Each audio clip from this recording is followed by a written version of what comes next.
الحمدللہ رب العالمین والصلاة والسلام علی سید الانبیاء والمرسلین اما بعد۔ عزیزان محترم، حدیث جبرائیل چل رہی تھی کہ جبرائیل علیہ السلام نے نبی علیہ السلام سے اسلام کے متعلق سوال کیا۔ نبی علیہ السلام نے اسلام کے بنیادی 5 ارکان بیان فرمائے تھے۔ پہلے رکن پر بات ہو رہی تھی کہ نبی علیہ السلام نے فرمایا کہ آپ گواہی دے اس بات کی کہ لا الہ الا اللہ، اللہ کے سوا کوئی معبود نہیں ہے۔ اللہ رب العزت کی وحدانیت کا ثبوت اور اندازہ اس بات سے لگائیں کہ ہر چیز کے اندر اللہ رب العزت کی وحدانیت چھپی ہوئی ہے۔ مثال کے طور پر اللہ رب العزت قرآن مجید میں خود فرماتے ہیں کہ أَلَمْ تَرَ أَنَّ اللَّهَ أَنزَلَ مِنَ السَّمَاءِ مَاءً فَسَلَكَهُ يَنَابِيعَ فِي الْأَرْضِ ثُمَّ يُخْرِجُ بِهِ زَرْعًا مُخْتَلِفًا أَلْوَانُهُ ثُمَّ يَهِيجُ فَتَرَاهُ مُصْفَرًّا ثُمَّ يَجْعَلُهُ حُطَامًا إِنَّ فِي ذَلِكَ لَذِكْرَىٰ لِأُولِي الْأَلْبَابِ۔ اس آیت سے توحید اس طرح سمجھ میں آ رہی ہے کہ اللہ رب العزت نے جب آسمان سے بارش نازل فرمائی تو اللہ رب العزت نے اس بارش کو نازل فرمانے کے بعد ضائع نہیں کیا، بلکہ زمین کے گڑھوں کے اندر، چشموں کے اندر، تالابوں کے اندر اللہ رب العزت نے اس پانی کو جمع کر لیا، محیط کر لیا اور گھیر لیا۔ اب انسان بقدر ضرورت اس میں سے استعمال کرتا رہا۔ اللہ رب العزت جانتے تھے کہ یہ پانی ایک دن ختم ہو جائے گا، پھر انسان کو پریشانی ہوگی، تو اللہ رب العزت نے کچھ بارش کو پہاڑوں پر برسا دیا، برف کی صورت میں اس کو وہ جمع کر رکھ دیا۔ اب یہ ذخیرہ ہو گیا انسان کے لیے۔ اب آہستہ آہستہ اللہ رب العزت نے اس برف کو، پہاڑوں کی برف کو پگھلایا اور وہ زمین کی تہوں میں چلا گیا۔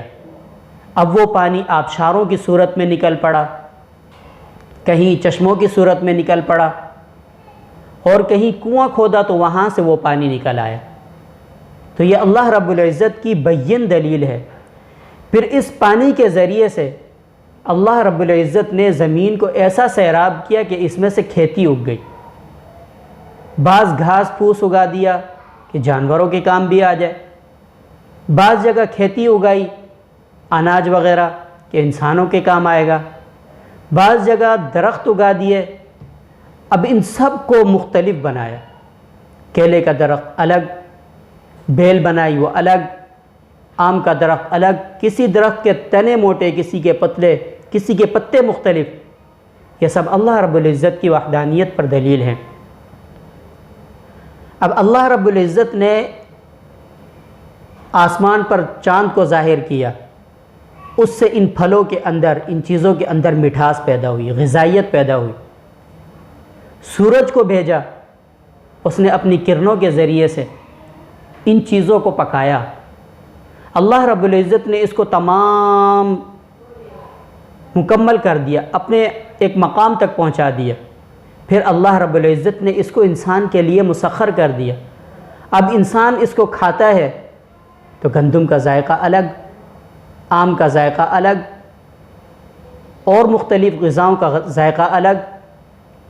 پانی ایک ہی مل رہا تھا، لیکن اللہ رب العزت کی قدرت کو دیکھیے کہ اللہ رب العزت کس طرح اپنی وحدانیت کو ثابت کر رہے ہیں کہ ایک بارش ہوئی، آسمان سے ایک طرح کا پانی، لیکن اللہ رب العزت نے اس کو کیسے کیسے وسائل کے ذریعے سے جمع فرمایا، پھر اس کے ذریعے سے کیسی کیسی کھیتی اگائی۔ پھر آخر میں اللہ رب العزت نے فرمایا ان فی ذلک لذکریٰ لأولی الالباب۔ یہ اس میں نصیحت ہے غور و فکر و تدبر کرنے والوں کے لیے۔ ہم صرف بارش کو دیکھ رہے ہیں کہ اللہ رب العزت نے کیسے اس کے اندر اپنی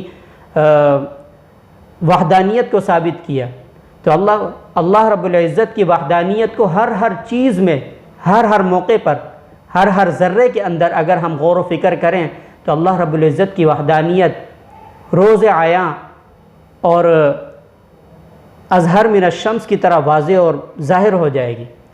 دعا ہے کہ اللہ رب العزت ہم سب کو ہر چیز پر غور و فکر کر کے اللہ رب العزت کی وحدانیت کو سمجھنے کی توفیق نصیب فرمائے۔